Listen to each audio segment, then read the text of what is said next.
Welcome to Friday Facts, a pregnancy journey series, Womb with a View. और मैं हूं आपके साथ doctor Preeti Rastogi. I am director and head of the department at department of obs and gynae, Medanta hospital, Gurgaon. और आज हमारे साथ है एक स्पेशल गेस्ट, डॉक्टर महिमा Bakshi. Dr. Mahima is a maternal child wellness consultant. She is author of 2 books, Birthing Naturally and Empowering You Beyond Birthing. She is founder and owner of Birthing Naturally and Birthing Naturally Queen, which is a platform to promote awareness on maternal mental health in India.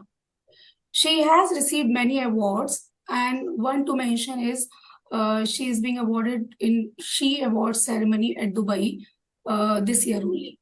So, hi Mahima, I welcome you in this show. Hi ma'am. So महिमा, आज हम बात करेंगे pre conception counselling पे. तो सबसे पहले, जैसा कि आजकल हमने लास्ट फ्यू डिकेड्स में एक ट्रेंड देखा है कि जो वुमेन है वो चाइल्ड बेयरिंग एज जो है वो डिले कर रही है. That could be because of the career choices, because of the family reason. Of course means जो भी चाइल्ड बेयरिंग है that is individual choice, but we also know the fact that we don't have a control on a fertility.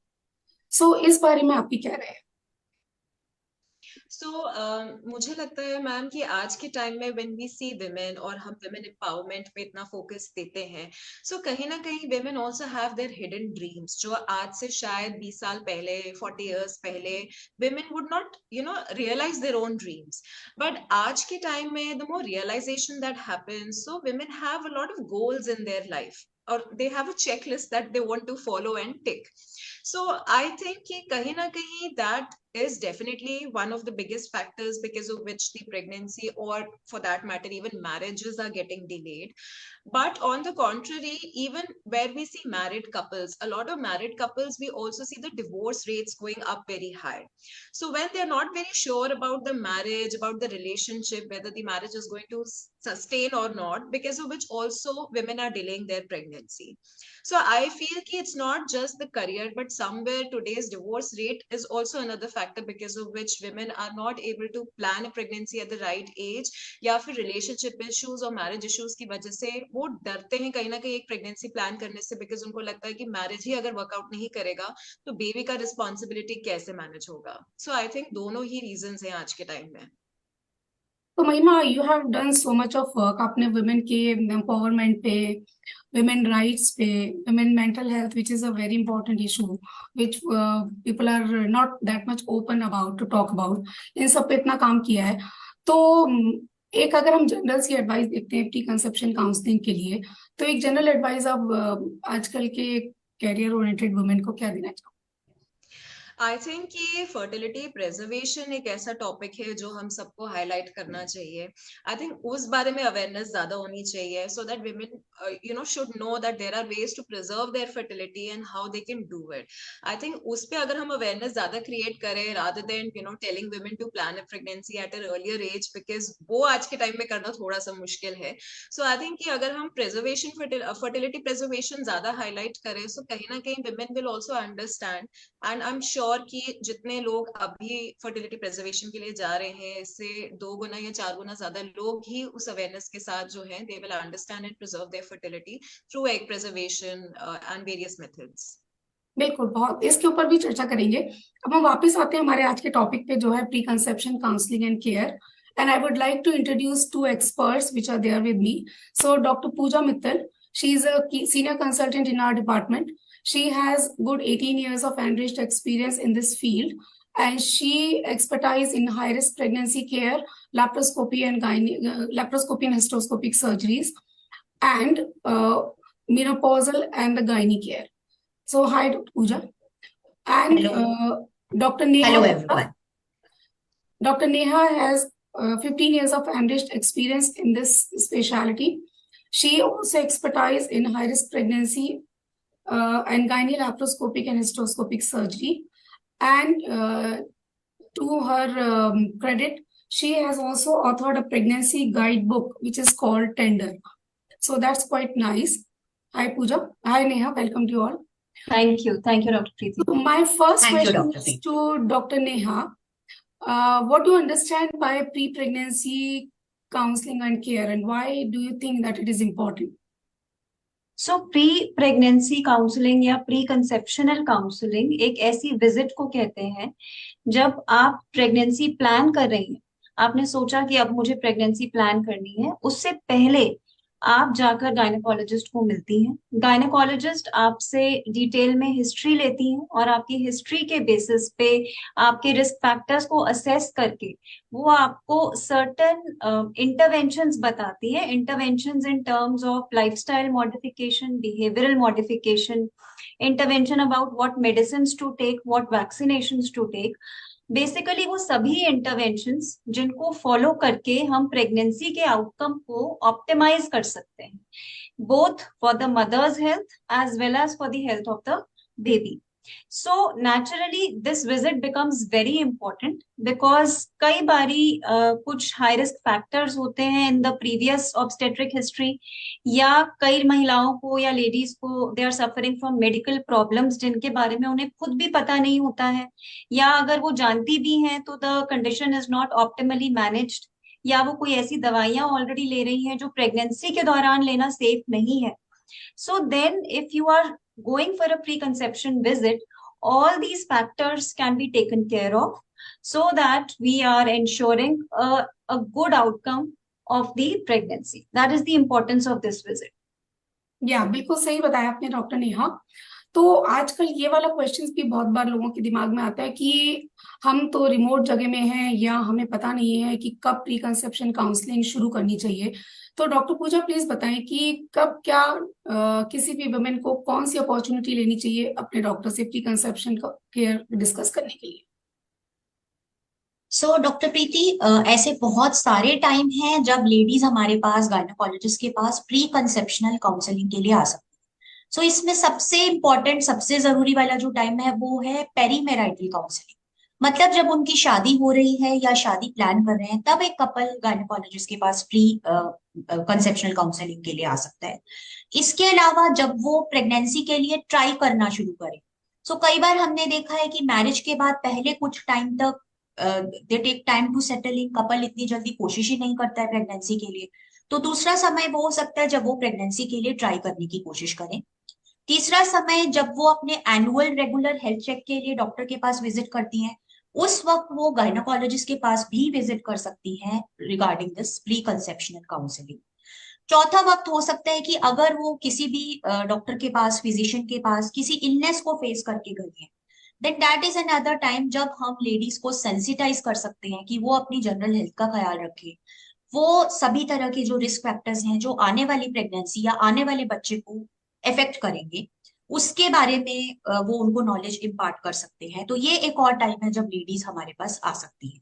इसके अलावा कभी अगर उनका unfortunately abortion हो गया है, जिसके लिए अबॉर्शन केयर के लिए वो डॉक्टर के पास विजिट कर रहे हैं, वो भी एक टाइम है कि ये प्रेगनेंसी नहीं, मगर जब अगली बार वो ट्राई करेंगे उस वक्त सब कुछ ठीक जाए, अच्छी तरह से उनकी हेल्थ ऐसी हो कि वो प्रेगनेंसी को बेस्ट पॉसिबल वे में कैरी कर पाए, उसके लिए उन्हें सेंसिटाइज किया जा सकता है।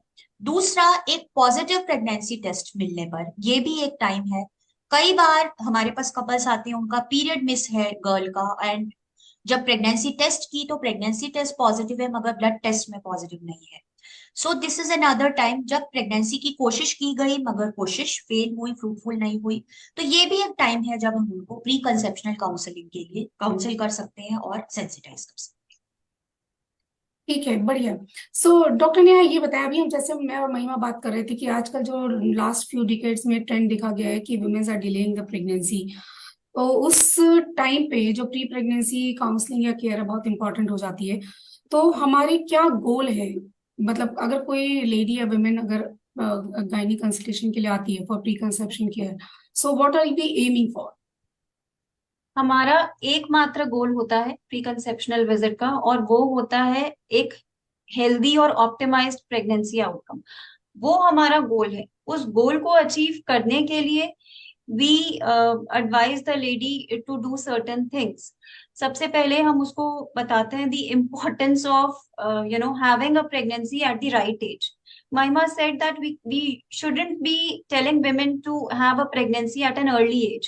So my point of view here is that it is not the early age, it is the right age.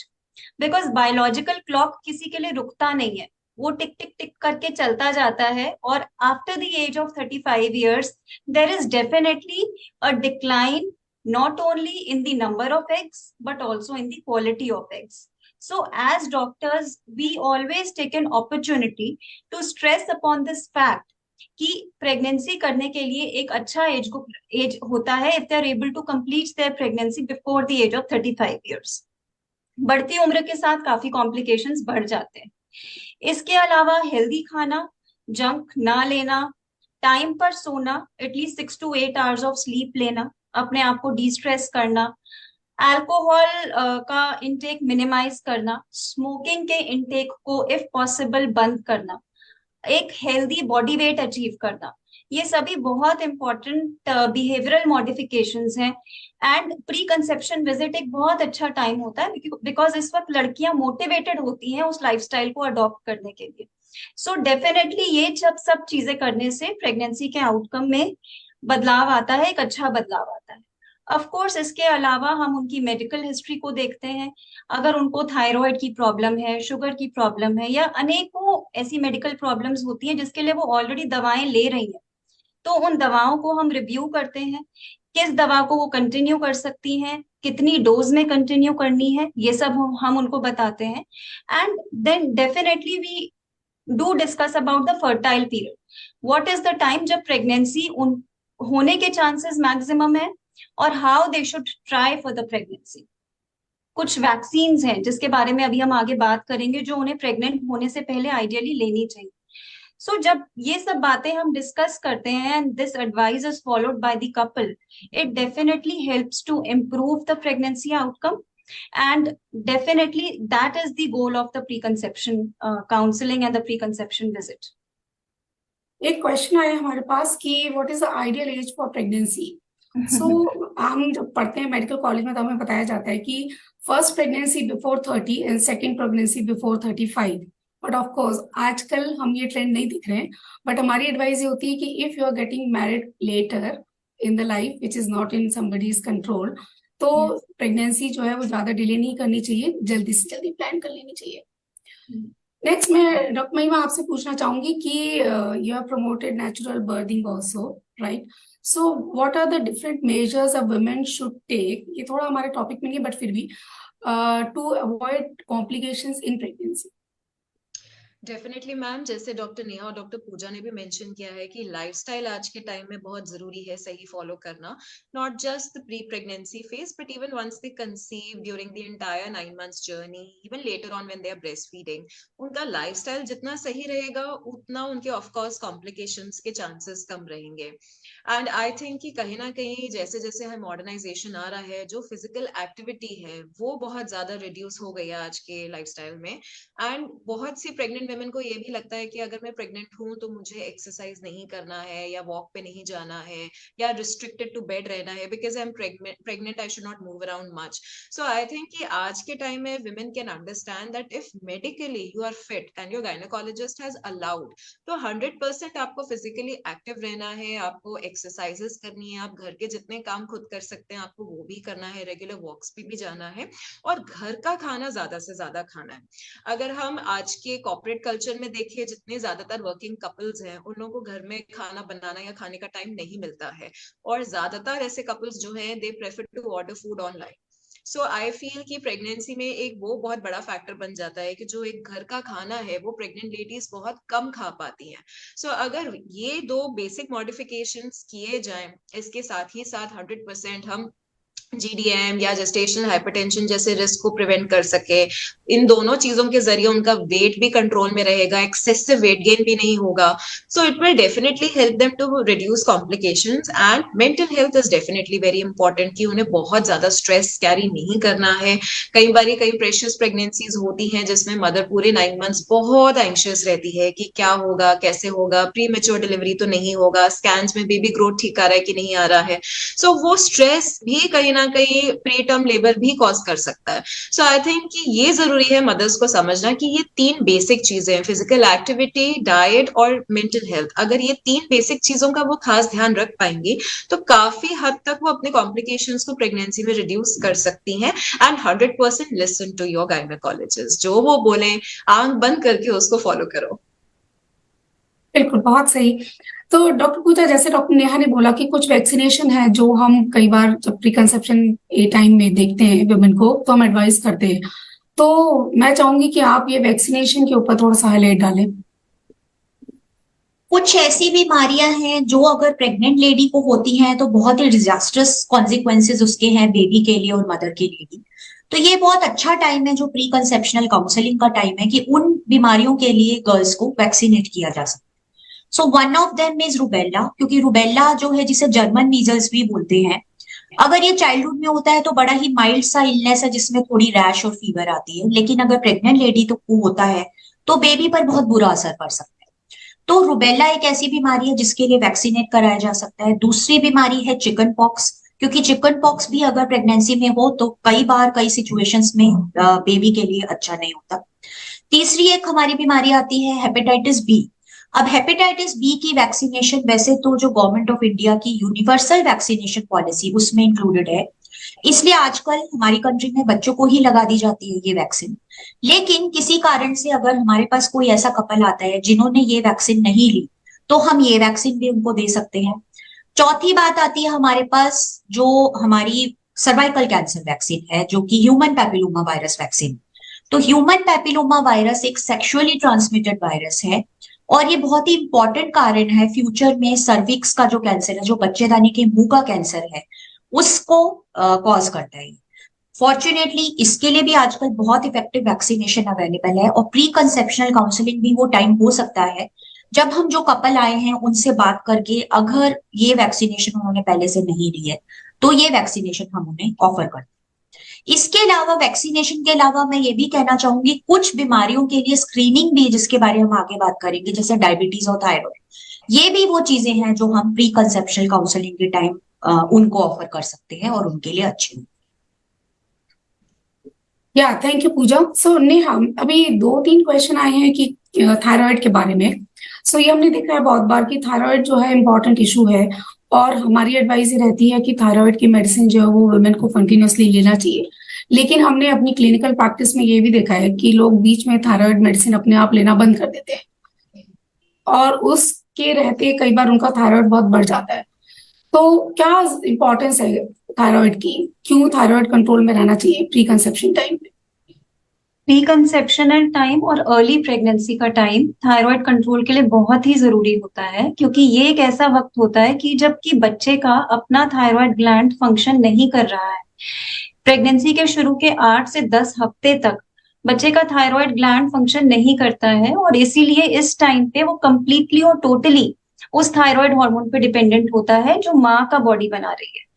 तो यदि माँ के अंदर थायराइड हार्मोन की कमी होगी तो वो बच्चे के अंदर भी ट्रांसमिट हो जाएगी, specially in the early part of pregnancy. And अगर बच्चे को थायराइड की डेफिशिएंसी होती है और अगर ये डेफिशिएंसी बहुत सीवियर मात्रा में हो तो बच्चे को कुछ प्रॉब्लम्स आगे चल के हो सकते हैं जिनको हम कॉग्निटिव डिसऑर्डर्स कहते हैं, जैसे कि लो IQ या डिलेड माइलस्टोन्स, इस तरह की प्रॉब्लम आ सकती है। सो इसीलिए यदि आप थायराइड की मेडिसिन पे ऑलरेडी हैं तो प्लीज प्रेग्नेंट होने पे उस दवा को अपने आप से बंद ना करें। Rather on the contrary, usually जो भी आपकी डोज प्री प्रेगनेंसी होती है थायराइड की, प्रेगनेंसी के दौरान we generally need to increase that dose. हम प्रेगनेंसी के फर्स्ट 3 मंथ्स में जो TSH का लेवल है उसको थोड़ा सा लोअर साइड पे मेंटेन करना पसंद करते हैं, अराउंड 2.5 to 3.5 की रेंज में, नॉट मोर देन 3.5। सो हम आपका ब्लड टेस्ट करते हैं and then we definitely continue you on thyroid medicine and adjust the dose according to the values. And for that matter, आपको यदि कोई भी मेडिकल कंडीशन है, चाहे वो डायबिटीज है या थायराइड है या अनीमिया है या एस्थमा है या एपिलेप्सी है, आप किसी भी मेडिकल कंडीशन की दवा को बिना डॉक्टर की सलाह से प्रेगनेंसी के दौरान बंद मत कीजिए, बिकॉज दवा बंद करने से ये कंडीशंस फ्लेयर अप हो जाती हैं और दवा ना लेना ज्यादा हानिकारक है दवा लेने की बजाय. So many a times we take the advice of the specialist. Like for epilepsy we will involve the neurologist, and for diabetes we will involve the endocrinologist, and then with the multidisciplinary care we manage you. यदि कोई ऐसी दवा आप ले रही है जो pregnancy में लेना सेफ नहीं है बच्चे के हिसाब से, तो उस दवा को चेंज करके एक सूटेबल सब्स्टिट्यूट डाला जाएगा. बट दवा को बंद कर देना यूजुअली ऑप्शन नहीं होता है. Thank you Neha. अच्छा, जैसे कि आजकल एक और हमने देखा गया है कि बहुत सारी डिसीजेज है जो फैमिली में रन करती है, और कई बार प्रेगनेंसी होने के बाद ही हमें पता चलता है कि पेरेंट्स में या उनकी फैमिली में ये डिसीज रन कर रही है. तो यूजुअली पीपल गेट एंग्शियस कि इसका इम्पैक्ट हमारे बेबी को होगा, क्या बेबी को जाएगी या नहीं जाएगी. तो डॉक्टर पूजा ये बताएं कि role of genetic counselling in pre conception care के बारे में कुछ बताएं. जेनेटिक काउंसलिंग भी हमारे पास बहुत अच्छा इंपॉर्टेंट टूल है, पर्टिकुलरली उन कपल्स में जिनकी कोई फैमिली हिस्ट्री इस तरह की जेनेटिक प्रॉब्लम्स की है, या फिर कई बार होते हैं जो अपना आपस में डिस्टेंट रिलेटेड है, जैसे कजन्स के बीच में मैरिज होती है, उन सिचुएशंस में. उसके अलावा कोई भी ऐसी फैमिली जिनमें स्पेशल चिल्ड्रन है अगर उनकी फैमिली में, या फिर पहला बच्चा ऐसा है जो कि किसी तरह की जेनेटिक प्रॉब्लम से अफेक्टेड, देन इस सिचुएशन में इट इज वेरी इंपॉर्टेंट कि हम प्री कंसेप्शनल काउंसलिंग के टाइम पर उनको जेनेटिक स्पेशलिस्ट के पास भी भेजें, उनकी जेनेटिक काउंसलिंग भी करवाएं, क्योंकि कुछ इलनेसेस में हम इन डिजीजेस को प्रिवेंटिव स्टेप्स भी ले सकते हैं. कम से कम हम प्रेगनेंसी के दौरान, अर्ली प्रेगनेंसी में कुछ टेस्ट करके हमें ये पता चल सकता है कि क्या आने वाला बच्चा इन सारी बीमारियों से अफेक्टेड तो नहीं होगा. तो ये भी आगे आने वाली प्रेगनेंसी और बेस्ट आउटकम जो आने वाला बच्चा है उसके लिए बेस्ट आउटकम देने के लिए जेनेटिक काउंसलिंग इस वजह से बहुत इंपॉर्टेंट है, पर्टिकुलरली उन कपल्स में जिनमें इस तरह की कोई फैमिली हिस्ट्री या पास्ट हिस्ट्री है जेनेटिक प्रॉब्लम्स की. वापस आते हैं डॉक्टर महिमा आप पर. शुरुआत में हमारा डिस्कशन हुआ था कि एग प्रिजर्वेशन पे. तो आजकल ये हम लोगों ने बहुत नोटिस किया है, और मेरी बात से पूजा और नेहा भी सहमत होंगे कि we are receiving a lot of queries about the egg preservation, right. तो प्लीज आई वुड लाइक कि आप इसके ऊपर थोड़ा हाईलाइट डालें. तो मैम यहाँ मैं एक और चीज जरूर हाईलाइट करना चाहती हूँ कि अगर हम देखें जो आजकल गायनी कैंसर्स हैं, बहुत यंग फीमेल्स में भी देखा जा रहा है that they are suffering from breast cancer और सर्वाइकल कैंसर. एंड जब वो अपने कैंसर ट्रीटमेंट के लिए भी जाते हैं तो वहां पे भी एक बहुत इंपॉर्टेंट एलिमेंट बन जाता है that they need to preserve their fertility before going for the cancer treatment. So I think pre conception counselling में कहीं ना कहीं शायद ये भी हम लोगों को फोकस करना जरूरी है to make women aware that कौन कौन से कैटेगरीज में उनको जो है एक प्रिजर्वेशन या फर्टिलिटी प्रिजर्वेशन के लिए जरूर जाना चाहिए, उसका राइट एज क्या है और जो प्रोसेस है. बिकॉज कई बारी सोच के ऐसा लगता है कि अगर मैं एक प्रिजर्वेशन के लिए जा रही हूँ यानी मेरी बॉडी में बहुत सारे हार्मोन्स आएंगे, बहुत इंजेक्शंस आएंगे जिससे एग बूस्टिंग होगा. सो उसके फियर से भी कई बारी लड़कियां जो हैं वो डरती हैं, आगे नहीं बढ़ पाती हैं. सो आई थिंक कि अगर हम इस पे भी क्लैरिटी दे सकें कि एक्चुअली में जो प्रोसेस है वो क्या है, मे बी आप तीनों में से कोई थोड़ा ब्रीफिंग दे सकते हैं. सो आई थिंक कहीं ना कहीं that will help women to come forward and go for it rather than being scared. या बहुत बार वुमेन का ये क्वेश्चन होता है कि like if suppose they are unmarried and they are in their mid 30s और लेट 30s, तो बहुत बार हमने ये देखा है कि they come to us and they want to check their fertility कि अगर फ्यूचर में अगर सपोज हम getting married late and we are going to plan pregnancy late, so they are worried about their fertility status as well. So doctor ने आप please बताएं कि हम किस तरीके के टेस्ट जो है वो रन करना चाहेंगे प्री कंसेप्शन टाइम पे भी, और अगर if somebody wants to check their egg reserve और fertility. So first of all हम कुछ ब्लड टेस्ट कर सकते हैं जिनमें से मतलब they are mostly hormonal test, और एक स्पेसिफिक ब्लड टेस्ट होता है जिसको हम कहते हैं AMH. ये टेस्ट जो होता है एक इनडायरेक्ट मार्कर होता है हमारी एग पॉपुलेशन का. सो हर एक फीमेल जो होती है she is born with a fixed number of eggs, और जैसे जैसे उम्र बढ़ती जाती है ये एग्स जो है उस पूल में से माइनस होते जाते हैं. There is no renewal which is happening. So the size of the pool it gets depleted as the age advances. So AMH इस पूल के बारे में, इस पूल के नंबर का एक इनडायरेक्ट मार्कर होता है। यदि आपका एएमएच अच्छा है, नॉर्मल रेंज में है, इट मीन्स आपका ओवेरियन रिजर्व अभी अच्छा है। और इफ आपका एएमएच कम है, it is less than 1, then it tells us that the ovarian reserve is less.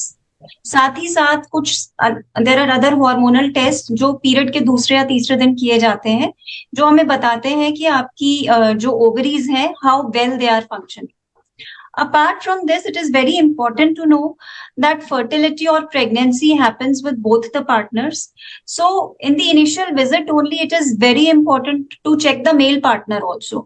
एक बिल्कुल सिंपल सा टेस्ट होता है जिसको हम सीमन एनालिसिस कहते हैं। तो उससे हमें सीमन में उनके स्पर्म्स के काउंट के बारे में, कितनी मात्रा में स्पर्म्स हैं और वो उनकी मतलब उनमें से कितने स्पर्म्स हैं जो एक्टिवली मोटाइल है, जो जिनकी अच्छी स्पीड है, ये सब पैरामीटर्स के बारे में हमें पता चलता है। And that is very reassuring because that one single test is enough for the male partner evaluation. इन बेसिक टेस्ट के बाद अगला स्टेप होता है फीमेल के ट्यूब्स को चेक करना कि वो ट्यूब्स खुले हैं या नहीं, क्योंकि जो स्पर्म और एग का फर्टिलाइजेशन होता है वो बच्चेदानी में नहीं होता बल्कि फेलोपियन ट्यूब में होता है। सो ट्यूब को चेक करने के लिए एक टेस्ट होता है जो एक एक्सरे बेस्ड टेस्ट है जिसको हम HSG कहते हैं। ट्यूब्स के स्टेटस को हम लैप्रोस्कोपी से भी चेक कर सकते हैं। And so these are the 3 basic requisites to check for fertility. आपका अंडा ठीक से बन रहा हो, जिसके लिए हम अल्ट्रासाउंड से फॉलिकल मॉनिटरिंग कर सकते हैं और हार्मोनल टेस्ट चेक कर सकते हैं। स्पर्म्स ठीक मात्रा में है, ठीक मोटिलिटी में है, जिसके लिए हमने सीमन एनालिसिस किया। और तीसरा, आपके ट्यूब्स खुले हैं क्योंकि ट्यूब्स में ही फर्टिलाइजेशन हो। यदि ये तीनों ही चीजें नॉर्मल आती हैं तो generally the infertility will fall in the category of unexplained infertility, यानी कि there is no obvious reason for the couple not to conceive. एक और ट्रेंड भी देखा है ये डॉक्टर नेहा, डॉक्टर पूजा, हमने कि there is increasing trend of smoking, alcohol, और एक और जुड़ गया आजकल ड्रग अब्यूज का। तो महिमा, क्विकली मैं आपसे जानना चाहूंगी कि ऑफ कोर्स लोगों को पता है कि smoking is not good for health, but smoking, alcohol और ड्रग अब्यूज का हमारे प्रोडक्टिव ऑर्गन्स पे और हमारी फर्टिलिटी पे क्या इफेक्ट है? सो डेफिनेटली मैम, जो रेट है वो बहुत बढ़ गया, ड्रास्टिकली बढ़ गया है। In fact a lot of young kids also are being found getting expose to alcohol, smoking and drug abuse. So direct impact है फर्टिलिटी पे इसका, और ना कि सिर्फ फर्टिलिटी पे, बाकी सारे बॉडी की फंक्शनिंग पे भी इसका बहुत बड़ा एक साइड इफेक्ट है। And I think it is very very important कि जब कपल्स सोचते भी हैं, even when they start thinking कि उनको नेक्स्ट 6 मंथ्स या 1 ईयर में they want to plan a pregnancy, so जितना लंबा गैप रहेगा उनका क्विट करने से लेके प्रेग्नेंट होने तक, उतना ज्यादा उनके बेबी के लिए या प्रेगनेंसी के लिए भी अच्छा रहेगा। सो अनफॉर्चुनेटली जो आज का कल्चर हम देख रहे हैं उसमें it is only increasing every day, we don't see it reducing. So I think that's where the pre conception counselling can play a major role in motivating them to change their habits and their lifestyle. And also जैसे doctor Neha test के बारे में बात कर रही थी, तो मैं आप लोगों से एक सवाल पूछना चाहूंगी। A lot of times we also see the shape of the uterus somewhere being responsible for not having an easy pregnancy or a difficult pregnancy. तो क्या प्री-कंसेप्शन काउंसलिंग में ये भी देखना जरूरी है कि शेप ऑफ द यूट्रस कैसा है? या डेफिनेटली। सो हम जरूर कहते हैं कि एक हम अल्ट्रासाउंड एडवाइस करते हैं जिसको हम यूजुअली TVS पेल्विस कहते हैं। उसमें हम यूट्रस, ओवरीज और ट्यूब नहीं दिखती है, लेकिन यूट्रस, ओवरी और नॉर्मल एनाटॉमी जो है वो उसमें दिख जाती है। तो मोस्ट ऑफ द टाइम अगर बहुत ही ज्यादा एबनॉर्मलिटी है यूट्रस की, जैसे हम जिसको कहते हैं कि डबल यूट्रस या सेप्टम इन द यूट्रस या आर्क्वेट यूट्रस, ये जो कॉमन मैलफॉर्मेशन है यूट्रस की, ये हमें अल्ट्रासाउंड में पता चल जाती है। तो हम लोग जब भी प्री कंसेप्शन टाइम पे देखते हैं या सपोज इंटरवल टाइम पे भी देखते हैं कि एक प्रेगनेंसी कभी मिसकैरेज या कुछ हुआ और उसके बाद वुमेन आपके पास एडवाइस के लिए आई है, तो डेफिनेटली हम एक अल्ट्रासाउंड करवाना चाहते हैं या करते हैं ये देखने के लिए कि यूट्रस में कोई मैलफॉर्मेशन तो नहीं है, विच इज वेरी इंपॉर्टेंट। और ऐसा भी होता है कि कई बारी बहुत ही रेयर केसेस में यूट्रस एब्सेंट भी हो सकता है। बिल्कुल। तो उसकी भी क्या अवेयरनेस जरूरी है, because a lot of women don't know. Yes, yeah. So doctor Neha, ये क्वेश्चन आपके लिए कि अगर सपोज कोई वुमेन प्री कंसेप्शन टाइम पे हमारे पास आती है, ठीक है, लेकिन यूजुअली उनमें और भी सिम्टम होते हैं, और अगर हमें अल्ट्रासाउंड में कभी ये फाइंडिंग आती है कि यूट्रस नहीं है या रूडिमेंट्री है, तो उसके लिए आपकी क्या एडवाइस? तो जनरली अगर किसी लड़की का यूट्रस नहीं है तो फर्स्ट सिम्टम तो ये होगा कि उसको पीरियड्स नहीं आ रहे होंगे। सो जनरली वो pre conceptional, in most cases pre conceptional stage से काफी पहले ही शायद डॉक्टर को कंसल्ट करेंगी because of the absence of periods.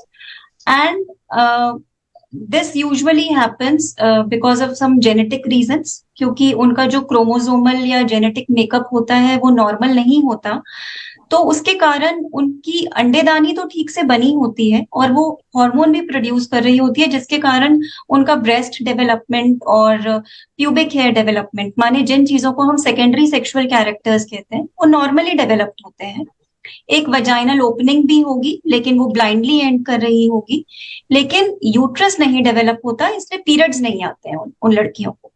सो उनके लिए अब with so much of technological developments that we've had, the good news is कि अभी तक तो इन लड़कियों की प्रेगनेंसी का एकमात्र जरिया था IVF प्रेगनेंसी, जहां पे वो उनके अंडों को रिट्रीव किया जाता था, क्योंकि उनके अपने अंडे नॉर्मल हैं, ओवरीज ठीक से काम कर रही हैं, लेकिन फर्टिलाइजेशन करा के एक सैरोगेट यूट्रस में उसको इम्प्लांट किया जाता था। But now, with the advent of medical technology, even uterine transplants are being done. So, in some centers, the highly specialized surgery of uterine transplant is being done, जहाँ पे इन लड़कियों में uterus को ट्रांसप्लांट किया जाता है, so that they also, start having a functional endometrium. They can have periods and then they can bear their own children. Yeah, so there is more and more research going on uterine transplant. And I think once this is approved, because it is in research and trials at the moment, so once it is approved, then it will open a new era for the women with the uterine malformation. And because they really get upset, anxiety is there, and they are very sad to know about the fact that they don't have a uterus and they can't have a baby or the pregnancy in the future. तो वापस आते हैं इस पे doctor Pooja कि आप बताएं हमें कि अगर किसी विमेन की एज 35 ईयर्स ऊपर है, 35 और उससे ऊपर है, और अगर वो प्रेगनेंसी प्लान करना चाहती हैं, तो हम किन बातों के लिए उनको सावधान रहना चाहिए या क्या कॉम्प्लिकेशन हम एक्सपेक्ट कर सकते हैं? जैसे जैसे जो फर्स्ट प्रेगनेंसी होने की उम्र होती है वो बढ़ती जाती है, तो प्रेगनेंसी में कॉम्प्लिकेशंस के भी चांसेस बढ़ते जाते हैं। इसलिए अगर हमारे पास ऐसे गर्ल्स आते हैं जो 30 से 35 एज के बीच में हैं, तो उनकी पहले तो सब तरह के स्क्रीनिंग फॉर वेरियस डिजीजेस जो कि इस उम्र में हो सकते हैं, जैसे कि शुगर ज्यादा कॉमन है जैसे जैसे एज बढ़ती जाए, तो डायबिटीज, ब्लड प्रेशर, थायराइड, इन सब की स्क्रीनिंग। दूसरा, उनको लाइफस्टाइल एडवाइस, अच्छा लाइफस्टाइल मेंटेन करना, रेगुलर एक्सरसाइज करना, जंक फूड अवॉइड करना, हेल्दी फूड खाना। इसके अलावा सब तरह की एडिक्शन से दूर रहना, जैसे कि स्मोकिंग और alcohol. Too much intake of caffeine, that is also something that should be avoided in these girls. इसके अलावा हम उनको स्पेशलाइज टेस्ट भी कभी कभी बोलते हैं, depending on how early they would like to conceive. तो कई बार होता है जब उन्हें बहुत ज्यादा due to their own wishes और कभी कभी सोशल प्रेशर की वजह से भी, अगर वो बहुत एंशियस हैं कंसेप्शन के लिए, तो जो हम 1 साल का टाइम देते हैं फॉर नेचुरल कंसेप्शन, उसको कम करके 6 महीने भी कर सकते हैं। और फिर हम उनको स्पेशल टेस्ट, जैसे डॉक्टर नेहा ने भी अभी मेंशन किया था, एंटी मुलेरियन हार्मोन, जो कि AMH खास तौर का टेस्ट है जो एग रिजर्व के बारे में बताता है, और मेल पार्टनर के लिए जो टेस्ट है वो है सीमन एनालिसिस। तो ये 2 बहुत बेसिक टेस्ट है जो हमें आइडिया देते हैं कि क्या एग रिजर्व लेडी का ठीक है, क्या सीमन ठीक है for a pregnancy to happen. इसके अलावा एक बेसिक स्क्रीनिंग अल्ट्रासाउंड हम उनको कहते हैं करने के लिए, जिसमें हमें बेसिक पता चल जाए कि क्या यूट्रस में कोई गांठ तो नहीं, कोई रसौली तो नहीं, उनके पीरियड्स क्या रेगुलर आते हैं या नहीं आते, ये भी देखा जाता है। तो ये एक बेसिक स्क्रीनिंग, और उन्हें वार्न करना कि लाइफस्टाइल के लिए जागरूक रहना, अच्छा लाइफस्टाइल फॉलो करना, ये बहुत इंपॉर्टेंट है आगे एक हेल्दी प्रेगनेंसी और हेल्दी बेबी के। इसके अलावा इट इज वेरी इंपॉर्टेंट कि वो जैसे ही प्रेगनेंसी रुके शुरू से ही चेकअप के लिए अपने डॉक्टर के पास रेगुलरली जाएं। कुछ तरह के जो इलनेसेस हैं वो टाइम से अगर पता चलते हैं तो जल्दी अच्छी तरीके से मैनेज किए जा सकते हैं। सो ये भी बहुत जरूरी है, पर्टिकुलरली बढ़ती एज के साथ, वैसे तो सभी प्रेग्नेंट लेडीज बट बढ़ती एज के साथ ऑल द मोर इम्पोर्टेंट है कि जो उनके एंटीनेटल विजिट जो during pregnancy visits to the doctor है वो टाइम से और रेगुलरली किए जाए। इसके अलावा टाइम से जब प्रेगनेंसी से पहले ही उनकी हेल्थ स्क्रीनिंग, उनका हीमोग्लोबिन, लाइफस्टाइल चेक, ये सब हो जाना चाहिए ताकि उनको ये सेंसिटाइजेशन मिले कि हेल्दी लाइफस्टाइल बहुत इंपॉर्टेंट है आपकी हेल्दी रहने की। पर अगर सपोज वो 35 के बाद प्रेगनेंसी प्लान कर रही है तो हम उनको किन चीजों के लिए वार्न करना चाहेंगे, क्या क्या कॉम्प्लिकेशन प्रेगनेंसी में एक्सपेक्ट कर सकते हैं? सो प्रेगनेंसी कॉम्प्लिकेशन जैसे डायबिटीज और ब्लड प्रेशर का खतरा, इसके अलावा जब 35 की एज के बाद प्रेगनेंसी हो रही होती है तो बच्चों में जैसे बनावटी नुक्स और जेनेटिक प्रॉब्लम्स भी ज्यादा सिचुएशन ज्यादा कॉमनली पाए जाते हैं। तो ऐसी प्रेगनेंसीज में ड्यूरिंग प्रेगनेंसी भी हम स्पेशल स्क्रीनिंग टेस्ट करते हैं जिससे पता चले कि अंदर पल रहा जो बच्चा है क्या वो ठीक है या नहीं। तो इसके लिए कुछ ब्लड टेस्ट भी हैं, अल्ट्रासाउंड्स भी हैं। कई बार अगर स्क्रीनिंग ब्लड टेस्ट में हमें ऐसा डाउट होता है कि बच्चा इन सब चीजों जेनेटिक प्रॉब्लम से ग्रसित हो सकता है तो इनको हम और हाईली स्पेशलाइज्ड टेस्ट होते हैं जिसमें जैसे कि जो बेबी के अराउंड वाटर है उसे निकाला जाता है, जिस टेस्ट को हम एमनियोसेंटेसिस कहते हैं। इसके अलावा एक इनडायरेक्ट ब्लड टेस्ट है जो नॉन इन्वेजिव है लेकिन हमारे लिए बहुत यूजफुल है, नॉन इन्वेजिव प्रीनेटल टेस्टिंग। इन सब के लिए भी हम कपल को थोड़ा सा बताकर रखते हैं। इन सब टेस्ट का सहारा लेना भी ऐसी प्रेगनेंसीज में जरूरी हो जाता है। इसके अलावा ये सारी चीजों का ध्यान रखना, more incidence of thyroid, more incidence of having high blood pressure, high sugar in pregnancy. इसके साथ साथ जो कॉम्प्लिकेशंस ड्यूरिंग लेबर है वो भी हमने ऐसे देखा है जब लेडी की एज ज्यादा हो तो बढ़ जाते हैं, ज्यादा chances of having bleeding during delivery या सिजेरियन, ज्यादा चांसेस सिजेरियन सेक्शन होने की। इसके अलावा जो बेबी है वो थोड़ा सा ग्रोथ उसकी ठीक नहीं हुई या छोटे साइज का बेबी जिसको हम ग्रोथ रिस्ट्रिक्टेड बेबी बोलते हैं ये भी ज्यादा कॉमनली पाए जाते हैं। प्री टर्म डिलीवरीज भी ज्यादा कॉमनली पाई जाती हैं उन मदर्स में जो 35 की एज के बाद पहली बार कंसीव कर रही हैं। तो इन सारी चीजों के लिए उनको काउंसलिंग जैसे ही उन्होंने प्रेगनेंसी कंसीव कर ली करनी चाहिए। और सर्विलेंस भी इस सब चीजों के लिए बहुत जरूरी है कि इन चीजों को टाइम से पहले एंटिसिपेट किया जाए या डिटेक्ट किया जाए और टाइमली मैनेज हो सके। या सो मोटा मोटा अगर किसी विमेन की प्रेगनेंसी 35 इयर्स की एज के बाद हो रही है तो हम मैटरनल डिसीजेस के लिए वरी करते हैं, और बेबी में कोई भी डेवलपमेंटल या क्रोमोसोमल प्रॉब्लम हो जिसका हम सबको पता है कि डेफिनेटली 40 के बाद रिस्क बहुत ज्यादा बढ़ जाता है लेकिन 35 के बाद इंक्रीज हो जाता है रिस्क। तो ये दो चीजें मदर और बेबी के लिए हमें दिमाग में रखनी चाहिए। Of course in these type of pregnancy हम पूरे स्टैंडर्ड टेस्ट है जो ऑफर करते हैं but still that risk is there. तो डॉक्टर नेहा, जब भी कोई वुमेन आपके पास अगर आती है प्री कंसेप्शन केयर या काउंसलिंग के लिए तो व्हाट आर द सप्लीमेंट्स और द एडवाइस आप देंगी वुमेन को कि जो उनको प्रेगनेंसी शुरू करने से पहले लेनी चाहिए? तो the most important pre natal vitamin और सप्लीमेंट जो लेडीज को लेना चाहिए that is folic acid. Folic acid ideally peri conceptionally लेना चाहिए। पेरी कंसेप्शनली का मतलब है कंसीव करने से पहले से एटलीस्ट मिनिमम 1 मंथ पहले से उनको फॉलिक एसिड शुरू करना है और प्रेगनेंसी के फर्स्ट 3 मंथ्स में कंटिन्यू करना है। सो पेरी कंसेप्शनली का मतलब ये है कि आप जब भी प्रेगनेंसी के लिए ट्राई करना शुरू करती हैं आपको फॉलिक एसिड लेना शुरू करना है। ये फॉलिक एसिड लेना जरूरी इसलिए होता है क्योंकि ये बच्चे की ब्रेन और स्पाइन डेवलपमेंट के लिए एक एसेंशियल रिक्वायरमेंट है। बच्चे की ब्रेन और स्पाइन डेवलपमेंट प्रेगनेंसी में बहुत ही अर्ली स्टेज पे हो जाती है, as early as the first 4 to 6 weeks of pregnancy.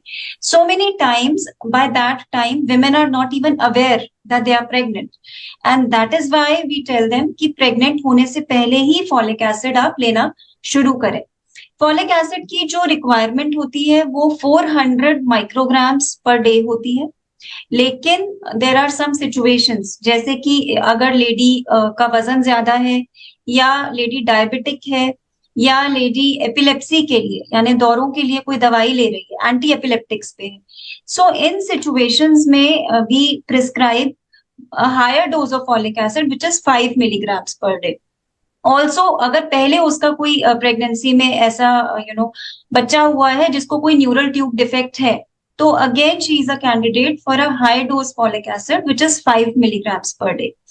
So essentially speaking, folic acid is the only prenatal supplement which is mandatory to be taken in the first 3 months of pregnancy. Apart from that, of course, we generally give vitamin D supplement, 2000 international units every day, जो है वो एक recommended daily dosage है.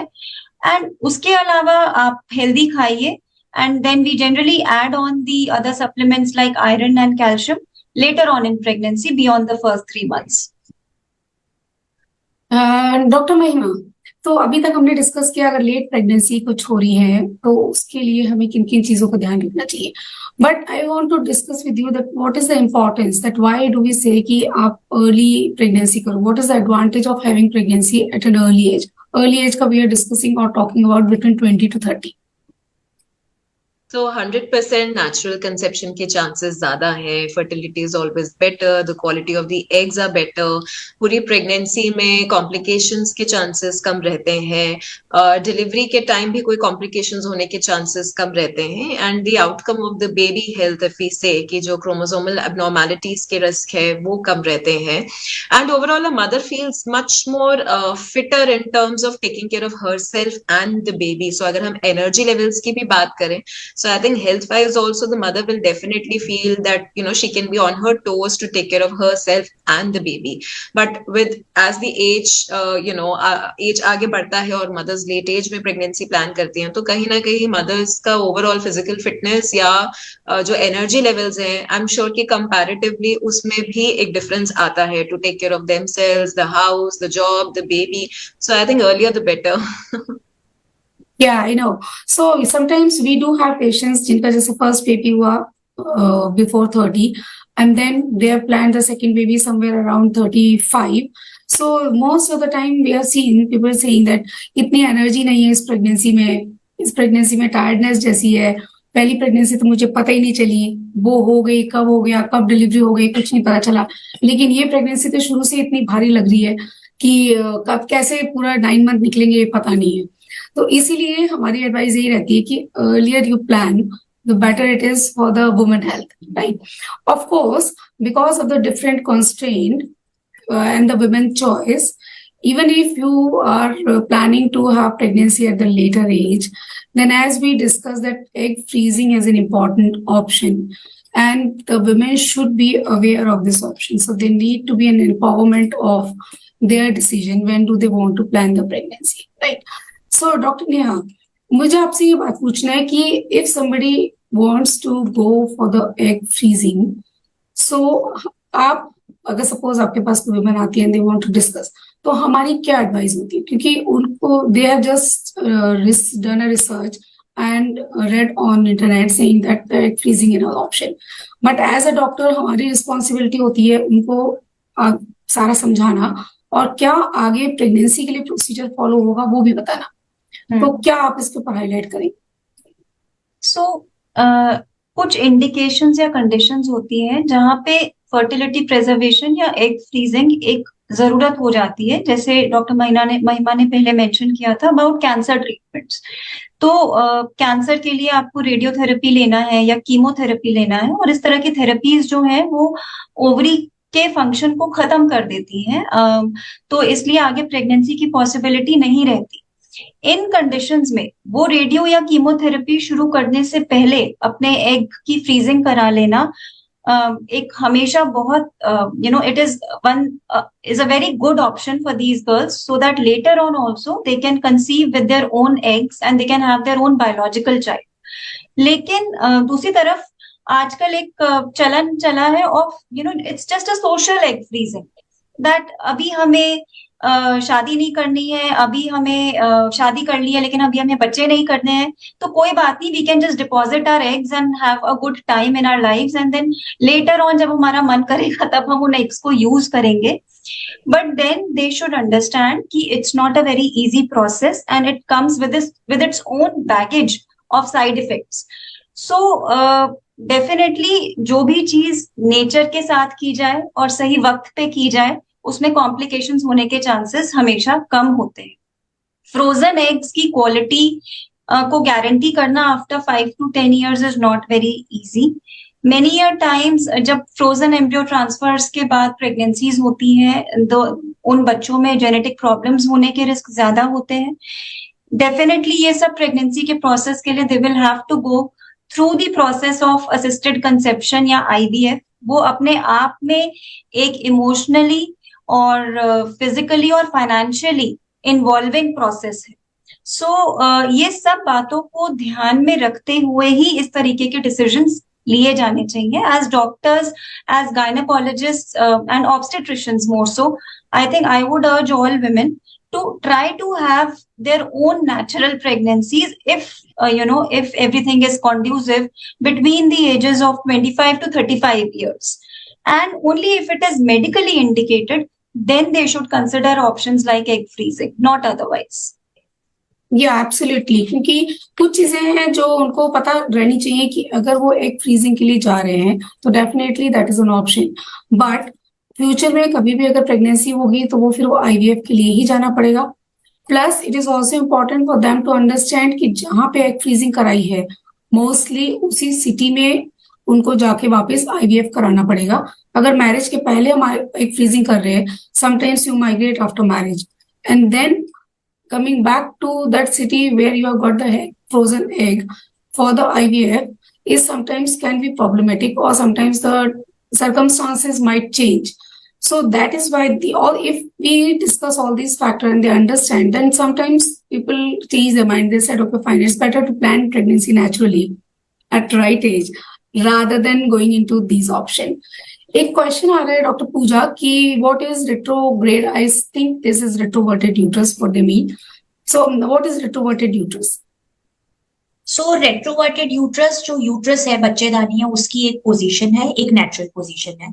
तो ज्यादातर situations में जो बच्चेदानी है वो आगे की तरफ लेडी के बॉडी में झुकी हुई होती है, मतलब कि जो उसके आगे यूरिनरी ब्लैडर है, जो पेशाब की थैली है, उसकी तरफ झुकी होती है. इसे हम कहते हैं एंटीवर्टेड यूट्रस. ये एक ज्यादा कॉमन पोजीशन है यूट्रस की. जो दूसरी पोजीशन है वो हो सकती है कि बच्चेदानी जो है पीछे की तरफ झुकी हो, इसको हम रेट्रोवर्टेड यूट्रस कहते हैं. और मोस्ट ऑफ द सिचुएशंस में लेडीज को ये पता भी नहीं होता कि उनके यूट्रस की पोजीशन क्या है या उन्हें रेट्रोवर्टेड यूट्रस है. इससे बेबी होने में या और तरह की प्रेगनेंसी होने में या प्रेगनेंसी के चलने में ज्यादातर सिचुएशंस में दिक्कत नहीं आती. कभी कभी ड्यूरिंग प्रेगनेंसी जो रेट्रोवर्टेड यूट्रस है उसकी वजह से यूरिन को पास होने में या लेडी को यूरिनेट करने में, पेशाब करने में दिक्कत हो सकती है. तब उन्हें हॉस्पिटल आना पड़ता है और उन्हें स्पेशलाइज्ड मेडिकल हेल्प की जरूरत पड़ती है. कुछ सिचुएशंस में हमने देखा है कि एक रेट्रोवर्टेड यूट्रस है वो प्रेगनेंसी में पेन या डिस्कम्फर्ट ज्यादा दे सकता है. मगर ऑन द होल ज्यादातर गर्ल्स जो हैं जिनका अगर यूट्रस रेट्रोवर्टेड है तो ये एक नेचुरल पोजीशन है. आगे चल के जैसे प्रेगनेंसी 12 से 16 हफ्ते की तरफ जाएगी तो यूट्रस का साइज बढ़ते बढ़ते वो यूट्रस अपने आप मिड पोजीशन में भी आ जाता है. लेकिन अगर किसी को कुछ और मेडिकल प्रॉब्लम्स भी हैं, जैसे अगर बच्चेदानी पीछे की तरफ अंदर ऑर्गन्स के साथ चिपकी हुई है जिसको हम बोलते हैं जैसे एंडोमेट्रियोसिस की वजह से, या किसी और एडिशंस है, चिपका हुआ है अगर ऑर्गन, और उस वजह से प्रेगनेंसी नहीं रुक रही है, तब उन्हें इस रेट्रोवर्टेड यूट्रस के लिए ट्रीटमेंट की जरूरत पड़ सकती है. मगर मोस्ट सिचुएशंस में it will not need any specific treatment. Whenever in doubt, I would say it is always better to consult your doctor. अगर किसी के साथ ऐसी सिचुएशन है, अगर अल्ट्रासाउंड में, रूटीन अल्ट्रासाउंड में इस तरह का यूट्रस पता चला है, तो it is better to ask your doctor for the advice. या बिल्कुल ठीक. तो अगर आपको कभी भी ऐसा लगता है पहले तो कि आपको वरी नहीं करना चाहिए कि यूट्रस एंटीवर्टेड है कि रेट्रोवर्टेड है. ये नॉर्मल वेरिएशन है, नॉर्मल पोजीशन है यूट्रस की, जो कि किसी भी वुमेन में कोई भी हो सकती है. बट अगर आपको कोई भी डाउट है तो rather than taking stress about this, it is always better to consult a doctor. Doctor ने एक क्वेश्चन आया था कि एचएसजी हमें कब करना चाहिए और एचएसजी कैसे कैसे करते HSG जो ट्यूब्स की जांच के लिए टेस्ट होता है, इसको हम पीरियड खत्म होने के बाद करते हैं। तो यूजुअली साइकिल के 7वें से 10वें दिन के बीच में ये टेस्ट किया जाता है।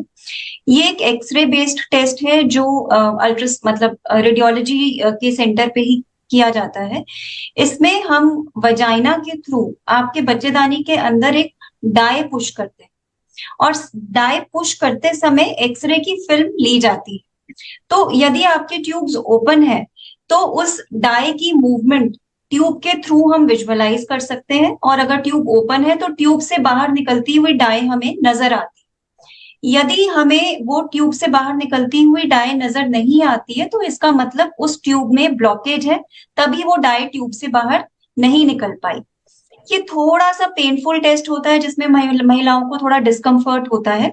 तो इसलिए आजकल कई बार कई सेंटर्स पे ये टेस्ट को हम लोग अंडर शॉर्ट एनेस्थीसिया या सिडेशन भी करते हैं। माने हम आपको थोड़ा सा with the support of the anaesthetist ऐसा इंजेक्शन देते हैं जिससे आप एक शॉर्ट ड्यूरेशन के लिए you are put to sleep, which helps to ease the pain, relax your body, and then the test can be performed more easily.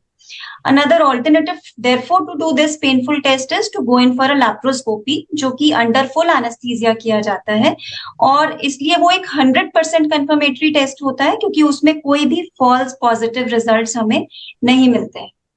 तो laparoscopy tube testing के लिए गोल्ड स्टैंडर्ड तरीका है। या सो लैप्रोस्कोपी का advantage ये है कि आप ट्यूब तो टेस्ट करते ही हैं, लेकिन आप पूरी पेल्विस असेस कर लेते हैं। तो उसमें हमें जो और कंडीशंस हैं जैसे एंडोमेट्रोसिस हो गया या फाइब्रॉइड हो गया या ओवेरियन सिस्ट हो गया, वो भी हम लैप्रोस्कोपी में देख सकते हैं। और अगर कोई तरह का ट्रीटमेंट चाहिए उस समय तो वो भी साथ में किया जाता है। जबकि एचएसजी में हमें केवल ट्यूब ओपन है कि नहीं है केवल ये पता चलता है। तो ज्यादा स्पेसिफिक टेस्ट और ज्यादा इंफॉर्मेटिव टेस्ट या कह सकते हैं प्रोसीजर है वो है लैप्रोस्कोपी। ऑफ कोर्स ये अंडर एनेस्थीसिया करते हैं और हॉस्पिटल में एडमिशन और एक नाइट स्टे की जरूरत हो सकती है। तो इसलिए कई बार जो लो रिस्क वुमेन है जो कि लेस देन 30 इयर्स है, जिनमें ज्यादा कोई मेडिकल फैक्टर नहीं है लेकिन प्रेगनेंसी के लिए ट्राई किया और प्रेगनेंसी नहीं हो रही है, उनमें हम एचएसजी कर सकते हैं। लेकिन जिन विमेन में हम ये एक्सपेक्ट कर रहे हैं कि कोई और मेडिकल कंडीशन भी हो सकती है, उनमें हमें लैप्रोस्कोपी के लिए जाना चाहिए। तो महिमा, अगर आप वुमेन हेल्थ के लिए बात करते हैं तो एक जनरल और प्रॉपर एडवाइस वुमेन के लिए आइदर इन प्री कंसेप्शन और ड्यूरिंग कंसेप्शन और पोस्ट नाइटल। सो आई थिंक सबसे ज्यादा जरूरी है हमारा लाइफस्टाइल। जितना हम अपने लाइफस्टाइल को पुराने जमाने में लेके चलें और जितनी वो बेसिक चीजें हम फॉलो करें जो हमारे दादी नानी करती थी, कहीं ना कहीं वो हमारा लाइफस्टाइल वापस से ठीक होगा और pre pregnancy, pregnancy, post delivery के लिए भी वो वुमेन्स हेल्थ के लिए बहुत बहुत हेल्प करेगा। और दूसरी चीज ये है कि मेंटल हेल्थ का भी हमें खास ध्यान देना है। और अगर किसी को मेंटल हेल्थ एग्जिस्टिंग इश्यूज हैं तो उसको सही टाइम से डायग्नोज करा के उसका सही टाइम से थेरेपी लें, ताकि जब आप कंसीव करें तो आपको ड्यूरिंग प्रेगनेंसी या पोस्ट डिलीवरी आपकी मेंटल हेल्थ इश्यूज जो है वो ट्रिगर ना हो। तो जरूरी है कि इस चीज का भी महिलाएं ध्यान दें। And third thing is your regular health checkups, जो कि अक्सर महिलाएं भूल जाती हैं because they are so busy taking care of their family that they forget कि उनको भी अपना एक एनुअल हेल्थ चेकअप जरूर करवाना चाहिए। They should visit a gynaecologist once a year at least without fail and just get everything checked. So I think ये बहुत जरूरी है बिकॉज जो भी अगर कोई भी इश्यूज हैं वो सही टाइम से डायग्नोज हो, सही टाइम से उसका ट्रीटमेंट हो, so it will always help women to experience a good health. So I think मेरी साइड से मैं यही बोलना चाहूंगी that give more priority to your health and ensure that you find a best friend in a gynaecologist, because एक gynaecologist की जरूरत आपको हर एक स्टेज पे बार बार ही पड़ेगी ही। So always have your own personal gynaecologist जिसके साथ में you can always share all sort of health issues.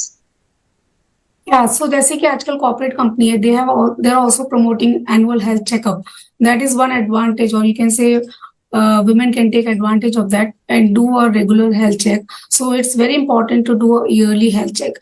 जिनका कंपनी इन्वॉल्वमेंट नहीं है उनके लिए भी बहुत इंपॉर्टेंट है कि वो अपना एनुअल हेल्थ चेक करते रहें ताकि उनकी हेल्थ ऑप्टिमाइज रहे। Then if your health is optimise if our lifestyle is good, then sometimes, yes, we can say that it doesn't matter that at what age you are planning pregnancy. But of course age does matter, we know. So doctor Pooja, जल्दी से आपसे ये check कर लेते हैं, बहुत सारे questions आते हैं कि एसटीडी स्क्रीनिंग और इन्फेक्शन के लिए कि प्रेगनेंसी होने से पहले क्या हमें इनकी स्क्रीनिंग कर लेनी चाहिए? जी बिल्कुल डॉक्टर प्रीति, ऐसे बहुत सारे इन्फेक्शंस हैं जो सेक्सुअली ट्रांसमिटेड होते हैं, इनका ट्रीटमेंट करना बहुत अच्छी बात रहेगी प्री कंसेप्शनल काउंसलिंग के टाइम पर ही, क्योंकि इन इन्फेक्शंस के प्रेजेंस से फ्यूचर प्रेगनेंसी में आने वाले बच्चे में भी प्रॉब्लम्स हो सकती हैं। तो जब प्री कंसेप्शनल काउंसलिंग के लिए हमारे पास गर्ल्स आती हैं, हम उनको पैप्समेर भी एडवाइस करते हैं, जिसमें हम ह्यूमन पैपिलोमा वायरस जो है उसकी स्क्रीनिंग भी उन्हें एडवाइस कर सकते हैं, ये देखने के लिए क्या ये सेक्सुअली ट्रांसमिटेड वायरस वो इससे इन्फेक्टेड तो नहीं है। और ऑफ कोर्स जैसे मैंने पहले भी बताया था, एचपीवी वैक्सीनेशन भी हमारे पास अवेलेबल है। इसके अलावा और भी कुछ ऐसे वायरल इन्फेक्शंस हैं जो सेक्सुअली ट्रांसमिटेड भी हैं, जैसे HIV, hepatitis B, hepatitis C, ये भी कुछ बहुत इंपॉर्टेंट इन्फेक्शंस हैं जिनका असर आने वाले बच्चे और आने वाली प्रेगनेंसी पर पड़ता है।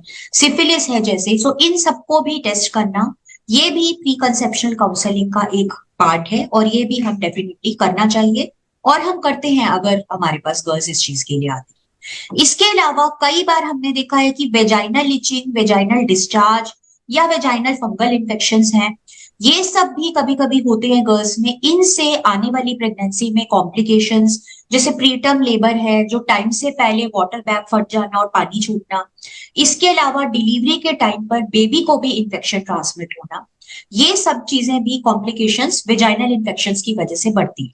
तो वेजाइनल इन्फेक्शन के लिए चेकअप और जरूरत पड़े तो स्क्रीनिंग हम करते हैं और ट्रीटमेंट भी प्री कंसेप्शनल काउंसलिंग के टाइम पर इनिशिएट किया जाना चाहिए।